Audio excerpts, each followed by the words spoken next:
Foundations of Amateur Radio.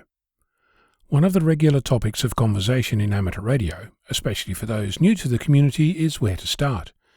The sheer volume of available options is often overwhelming.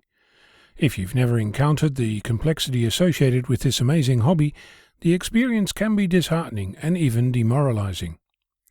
In my early years, I was results-driven. Getting on air, making noise, logging a contact, adding a country, winning a contest, rinse and repeat, get better, do more. There have been numerous occasions when I came home from one of my adventures disappointed, sometimes bitterly so. That happened for quite some time, until one day I realized that the journey in and of itself is the reward. That might sound disingenuous, so let me illustrate. This week I set up an automatic beacon in my shack that can be heard by stations around the planet, letting me know just how far my signal can travel at any particular moment, using my own station antenna and local propagation. As projects go, it continues to be an adventure. As you might recall, I like low power operation. Truth be told, I love low power. The smaller the better, less is more and all that. I recently completed the first leg of a journey to set up a permanent beacon. For years I'd been dabbling around the edges. On the weekend, whilst I was in my shack, I'd regularly set up my computer and radio, set it to whisper beacon, and see what stations heard me. I couldn't turn my radio below 5 watts, so that's what I used. Before you start, yes, I could turn down the volume, but that involves math and I wanted a result, now. It filled a gap using Whisper, a weak signal propagation reporter like that. For a while, I improved on things by having a receiver set up that monitored the bands all day, every day, and recently I turned it back on, with limited success. More on that shortly.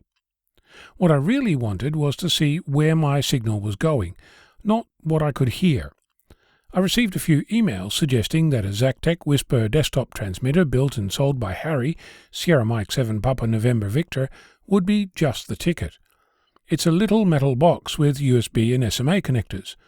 One SMA for the supplied GPS antenna, used for location and time, the other for a transmit antenna. USB provides serial for configuration, and power if it's operating in standalone mode. Yes, you can operate it without needing a computer, and if you want, it does band hopping. After configuring it with things like your call sign and bands, you can plug in the GPS, your antenna, and power it via USB, and it will run as an automatic 200 milliwatt Whisper beacon.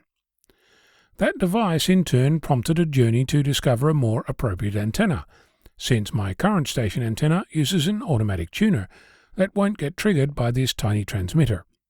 That caused an exploration in how and where to mount any new antenna, with a side trip into finding a specific anti-seize compound locally. To pick the mounting hardware, I had to get into wind loading, how strong my satellite dish mount might be, how to install and tune a multiband antenna. The list just keeps growing, and that voyage continues.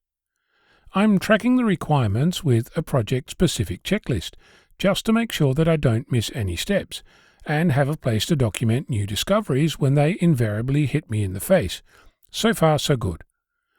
The Whisper monitor receiver is currently connected to a generic telescopic dipole mounted indoors, which in the past gave me a much better result than my station vertical, so I should be able to keep both running. Next on the list is to construct a live propagation map for my station, then a way to switch modes on that map so I can tell if it's worth calling CQ without going blue in the face.